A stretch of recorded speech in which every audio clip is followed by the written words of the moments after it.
When you think of Team Lotus, your mind should automatically flick to a spectacular image of Jim Clark's green and yellow F1 car airborne over Flansgarn at the ring. Or you could jump to a gold leaf branded 49 with Graham Hill's iconic helmet, or a John Player Special 72 in black and gold.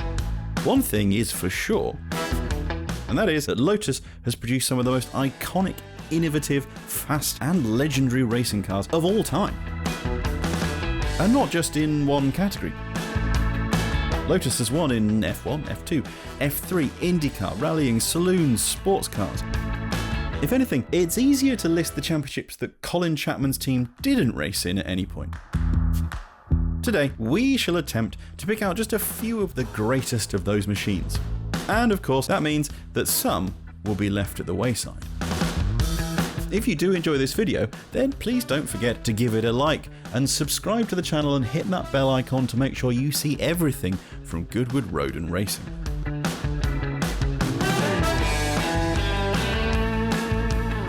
Lotus was founded in 1948, but it wasn't until 12 years later that a car from Norfolk won its first F1 race. The machine that clinched that first win was the Lotus 18. The place was Monaco, and the driver was one Sterling Moss. Entered not by Team Lotus themselves, but by Rob Walker Racing, Moss beat Bruce McLaren's Cooper and Phil Hill's Ferrari by around a minute to take that first win. In fact, after that success, the 18 wasn't actually that successful, but its wins set in stone the story of Lotus's future successes. 4 wins from 23 races and 9 podiums was all the 18 would achieve, and all 4 wins came with Moss and Rob Walker Racing. But one of those wins, the 1961 Monaco Grand Prix, was perhaps the most famous in the company's history.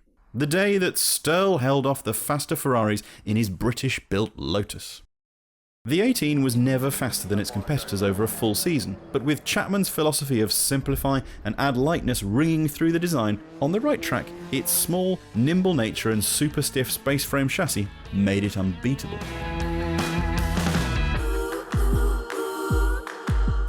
Chapman's true genius, other than having a bit of an eye for marketing, was his complete attention to detail, to attempt to extract the maximum from every component.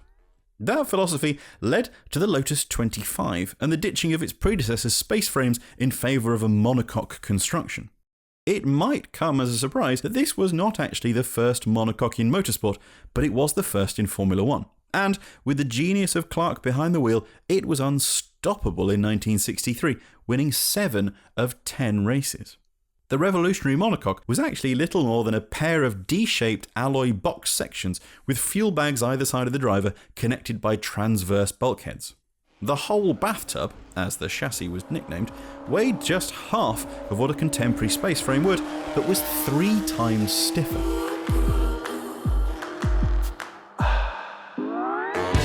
Back in the 1960s, F1 teams would, every now and then, have a go at the Indy 500.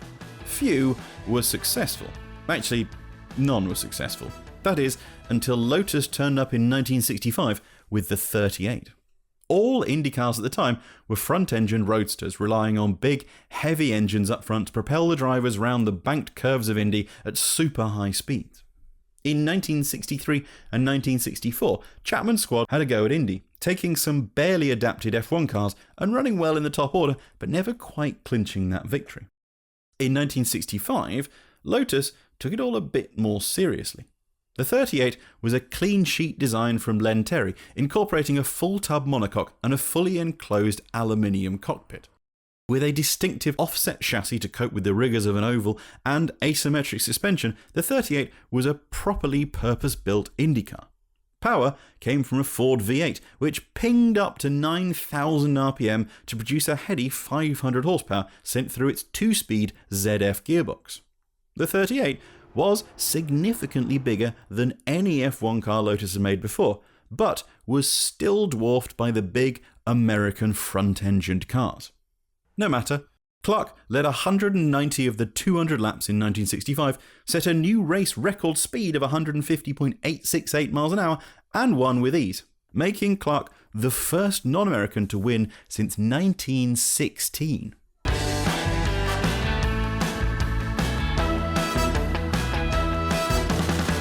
In 1966, Clark nearly did the double, finishing just behind fellow Brits Graham Hill and Lola, and then in 1968 Chapman watched the Lotus 38 eat its engine and drop out.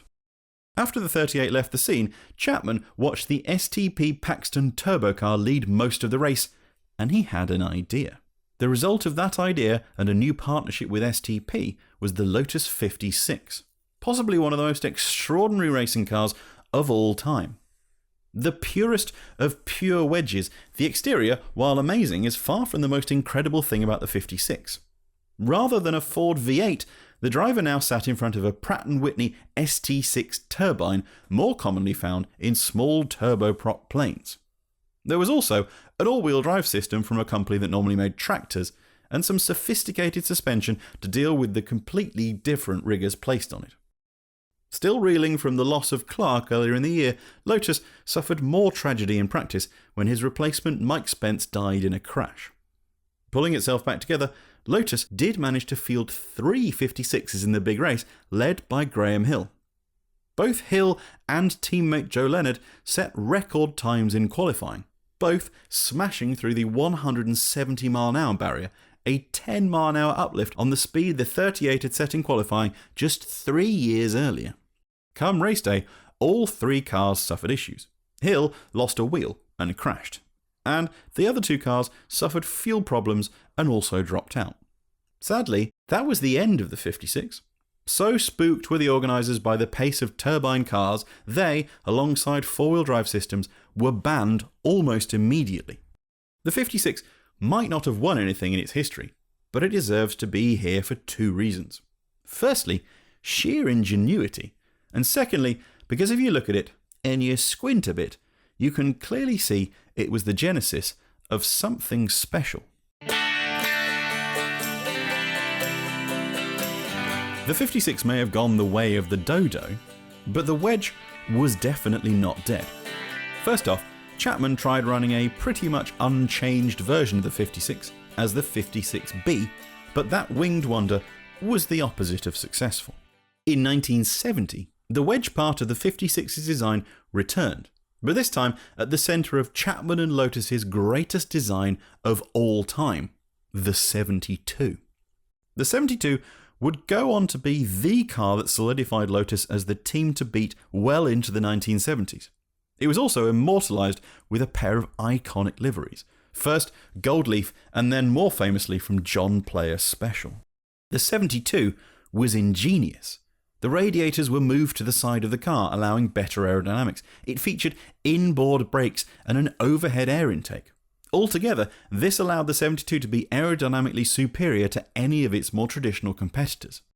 Through various iterations, the 72 would set records, winning 20 races over an astonishing 5-year lifetime and bringing titles to Jochen Rindt and Emerson Fittipaldi. So good was the 72 that when its successor, the 76, failed, Lotus was able to bring back the 72 to win a few more races in 1974. The greatest F1 car of all time? Possibly. Lotus's greatest F1 car? Definitely.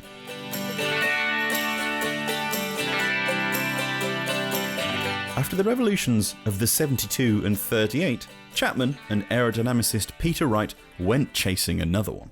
Ground effect, a principle long known in aviation, intrigued Chapman, and, having studied the de Havilland Mosquito, a post-war fighter bomber, he decided that the idea of an upturned airplane wing would work and could be expanded effectively to make the whole car a single, massive wing. Chapman handed these ideas to Wright, asking him to experiment with an inverted wing floor to generate low downforce. Wright had previously presented similar ideas to his old employers, BRM, only to be told they were impractical. With Chapman's encouragement and some time in a then state-of-the-art wind tunnel, Wright was able to prove that accelerating air under the car would effectively suck the car to the ground. Downforce would then be created without the drag of traditional wings. The wing car was born. The first car to exploit this new ground effect discovery was the 78. In the hands of Mario Andretti, it won 5 races in 1977, but while completely untouchable when it worked, it didn't always. With the 79, Chapman and Wright nailed it. They improved the underside wings and paired them with a new, smoother upper body. As a result, the 79 was around 30% more effective at generating downforce than its predecessor, lapping most circuits about 2 seconds faster than the 78. It won 6 of its first 8 races, with most being 1-2s for Andretti and Peterson, and clinched the drivers' and constructors' titles at a relative canter. Those are our favourite Lotus racing cars of all time, but no doubt we've missed a few, as it was a hard choice. Which would you have added? Should the 11 make the list? Is the ingenious but banned 88 the greatest? Should Senna's stunning 98T be here? Let us know in the comments below.